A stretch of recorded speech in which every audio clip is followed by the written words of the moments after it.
Ladies and gentlemen,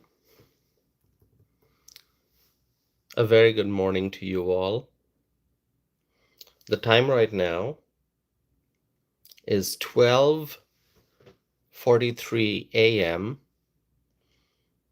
This is February the 26th of 2026. It's a Thursday,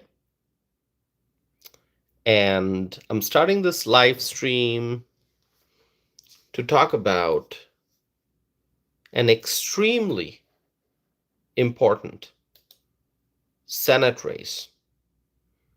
I'm not talking about a state Senate race. I'm talking about a U.S. Senate race in an extremely important state. My friends,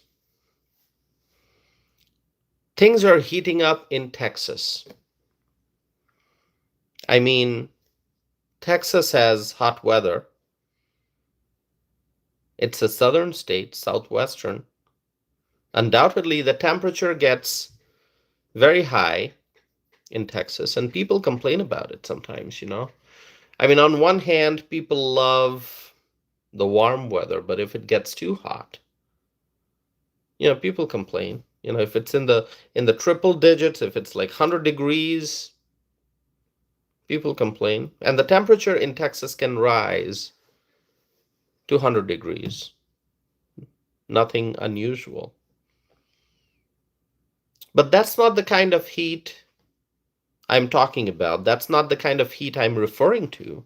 I am referring to the heat that people are feeling in the political world right now.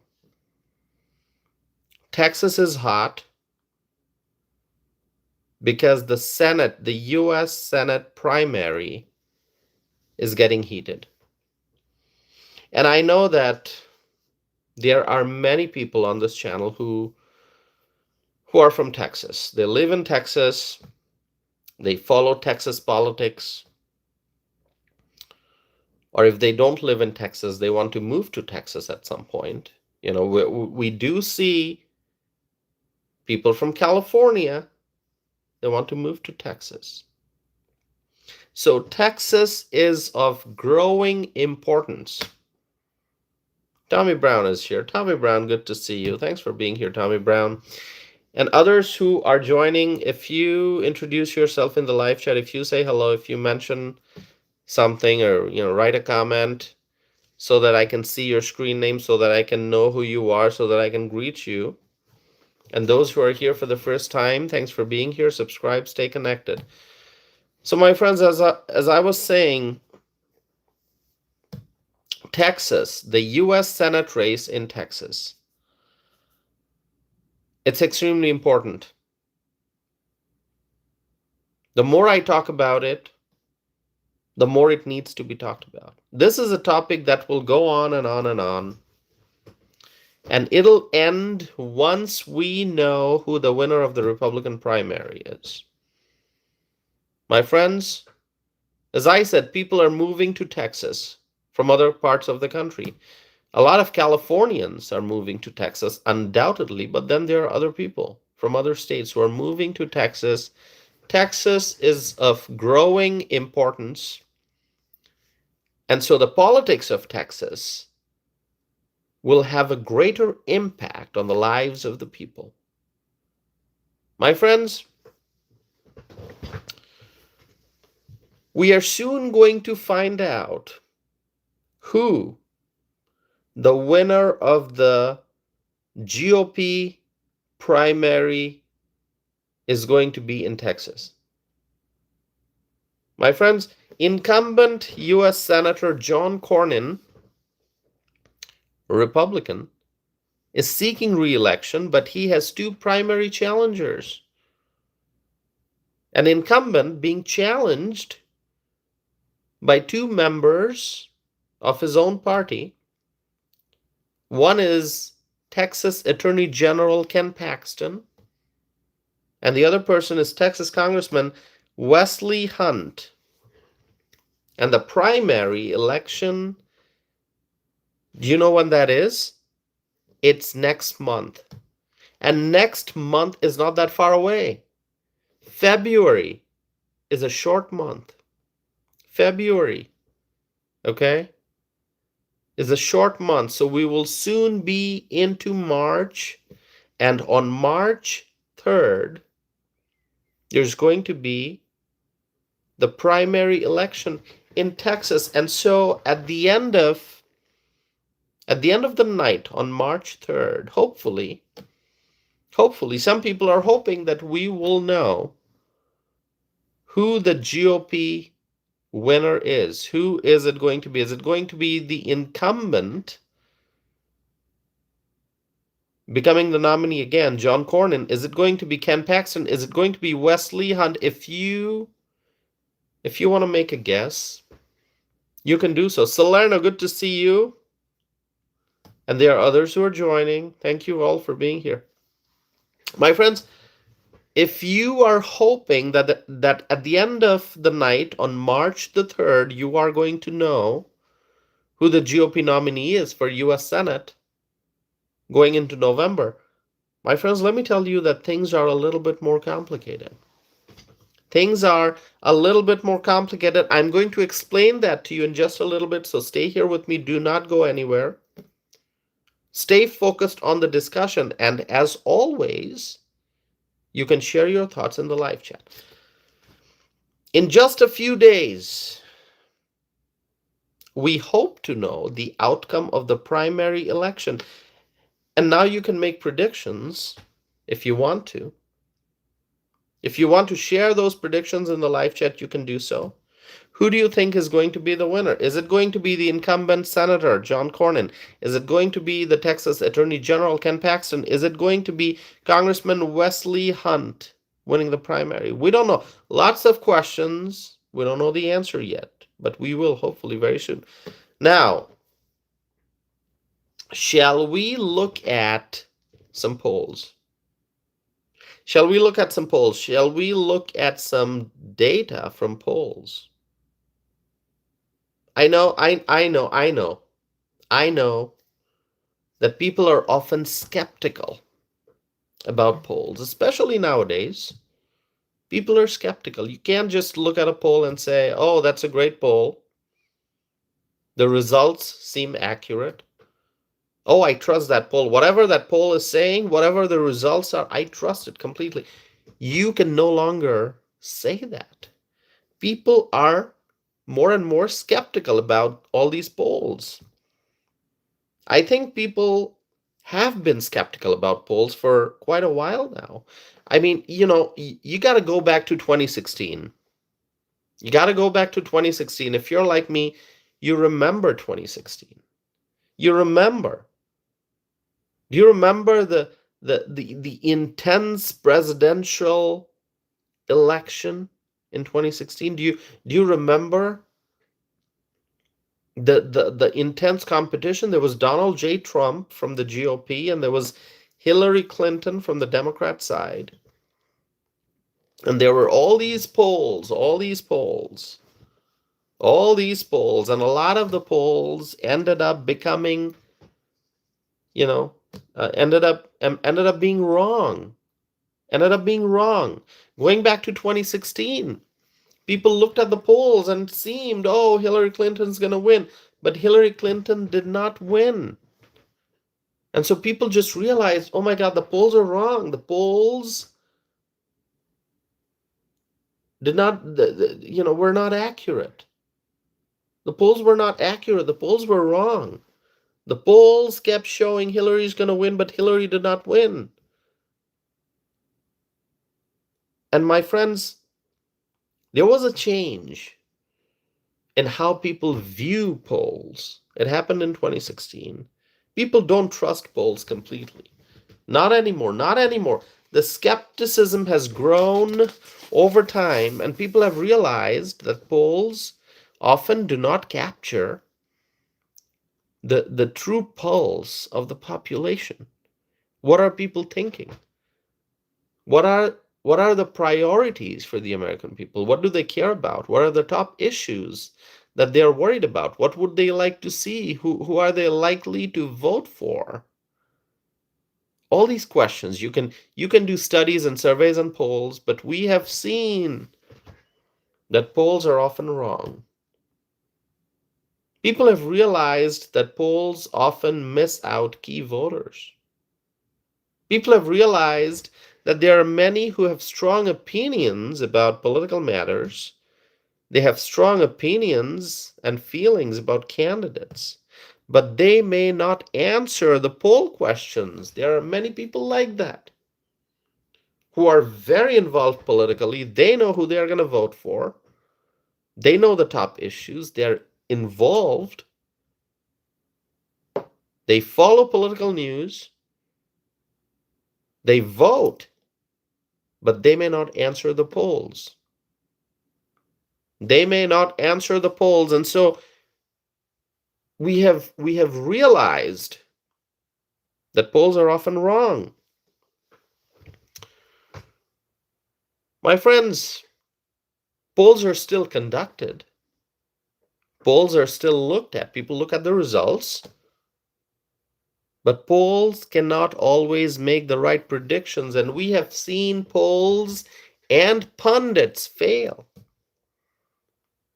You just go back to 2016. You think about all the faces that you would see on TV, all these pundits, these experts. And people thought that these experts know what's going on. People thought these experts can see the future. People thought that these experts understand the direction in which the voters are going. But then we found out that many pundits were wrong and the polls failed. All those who thought Hillary Clinton's going to win failed. Hillary Clinton lost, Donald Trump won. And so what's the point here? What's the point? Well, not all polls are wrong. Not all polls are wrong. There are still polls that can make pretty close to accurate predictions. But you know what? At the end of the day, I'm going to leave it up to you. That's right. I'm talking to you. You're watching this, right? You're watching this live stream. You're looking at the screen. You can hear what I'm saying. And what I'm saying is I am talking to you. That's right. You can decide if you want to trust the poll results or not. I will leave the decision up to you.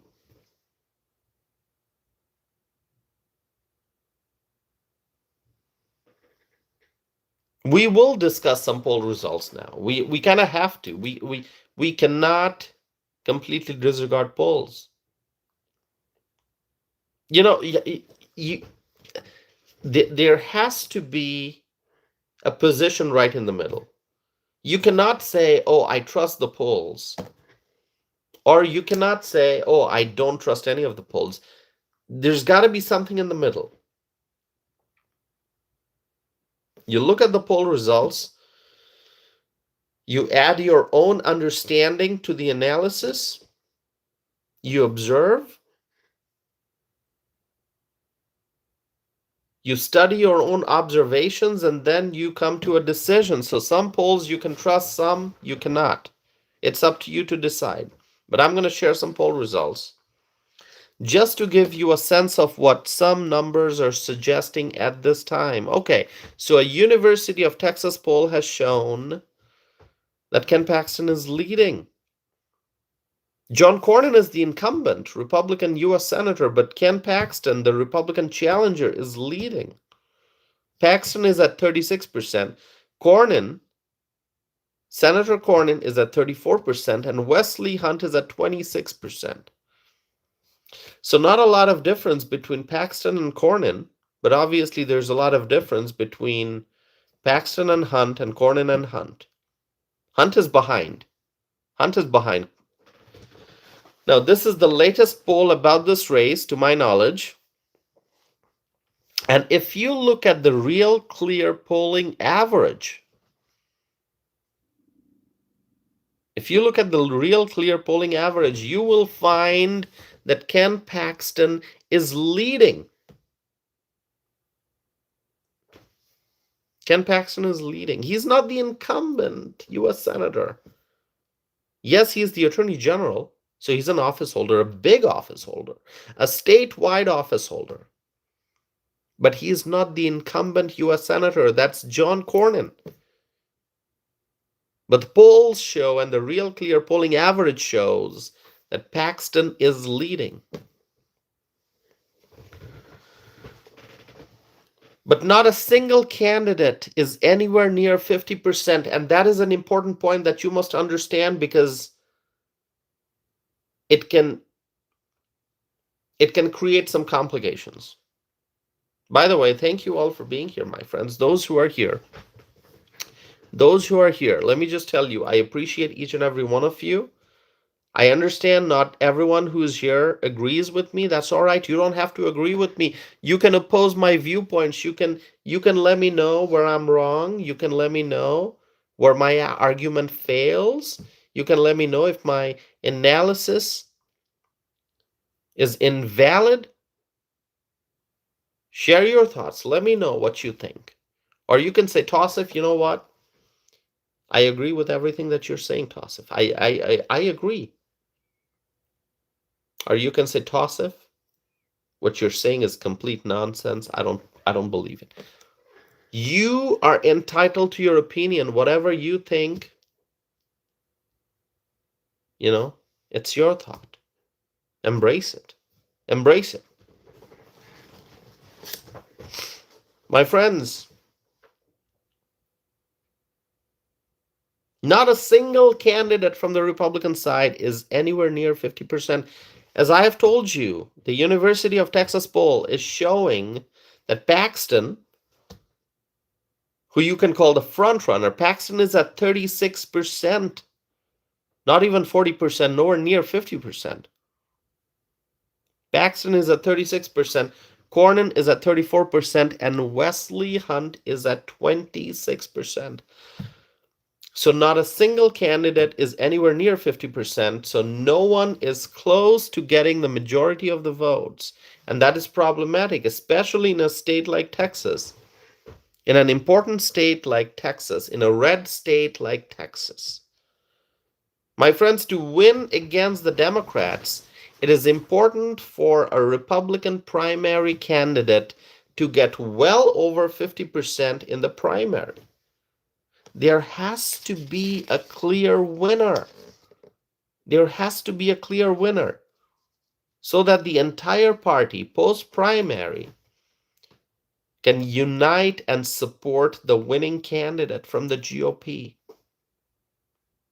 But if one candidate gets 36% and the next candidate gets 34% and the next one gets 26%, it shows that the electorate is really split. There is no clear winner who can get a 50% plus vote total. And this split, as I told you, the electorate is split. This split can be quite detrimental in the general election, as the supporters of the losing candidates may not be too interested to support the candidate that won. For example, those who are, let's say, I mean, for simplicity, let's say that John Cornyn, the incumbent, wins the election, wins the primary. Okay, wins the primary, but only gets maybe a little over 50%. What about the other 49%? They probably voted for Wesley Hunt or Ken Paxton.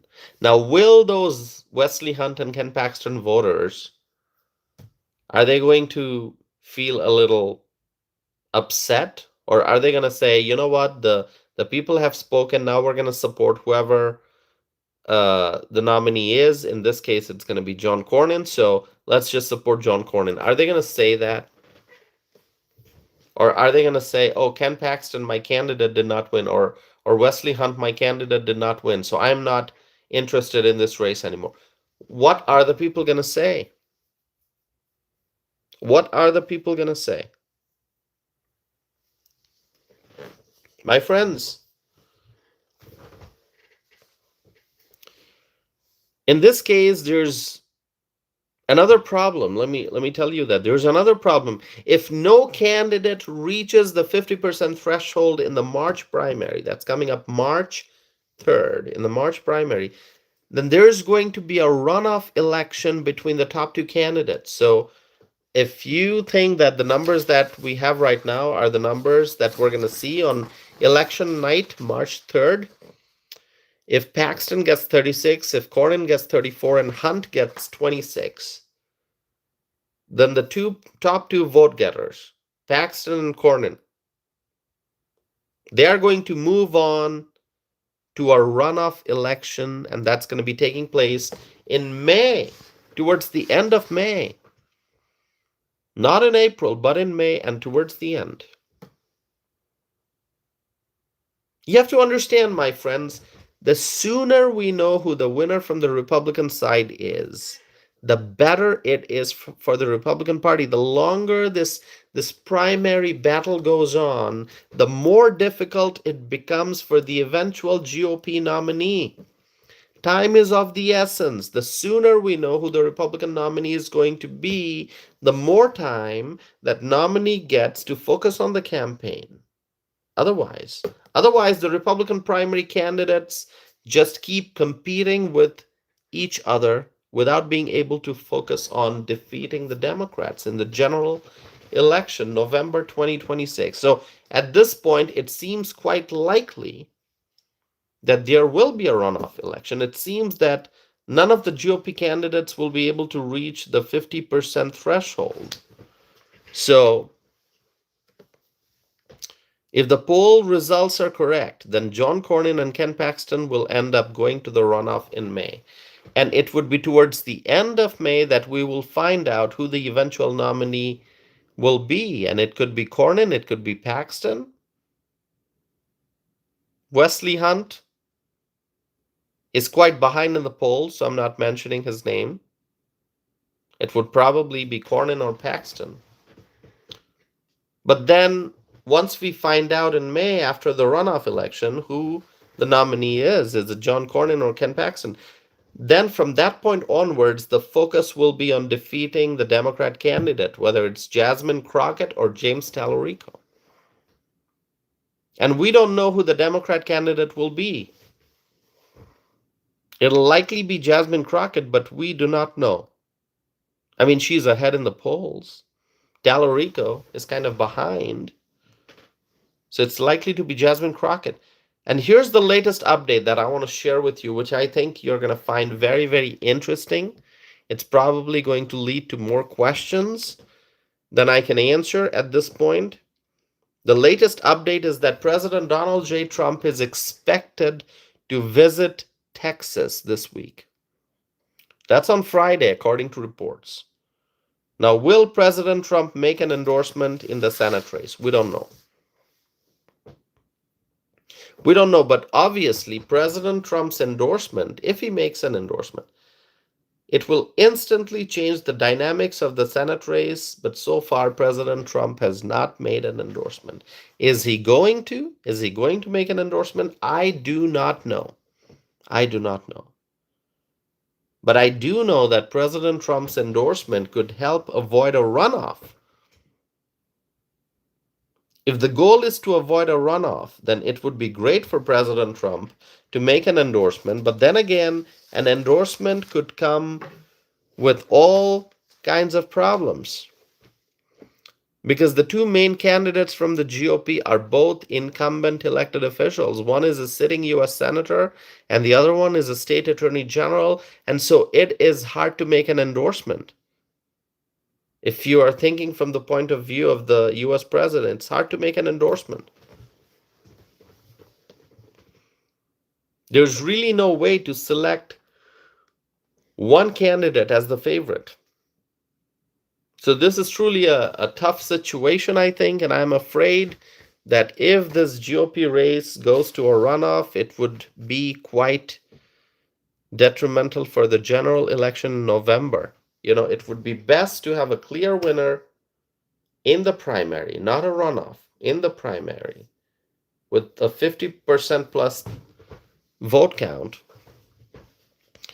so that we can avoid a runoff, so that whoever the nominee is can focus on defeating Jasmine Crockett or James Tallarico in the fall. It would be best to have one clear winner who can then focus on defeating the Democrats. So, my friends, let's wait and see what happens going forward. And now I'm going to open it up to questions. If you have questions, you can let me know. Lawrence is here. Hello, Lawrence. Good to see you.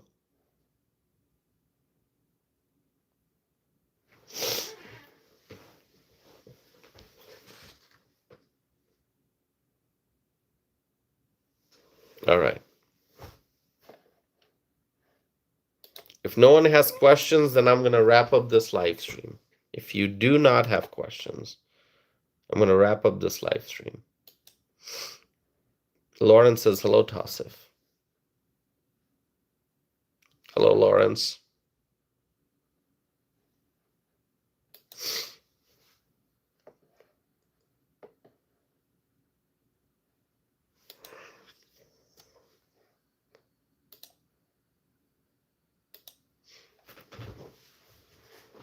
All right. Okay, my friends, I think I do not see meaningful questions, so I might just wrap up this live stream now.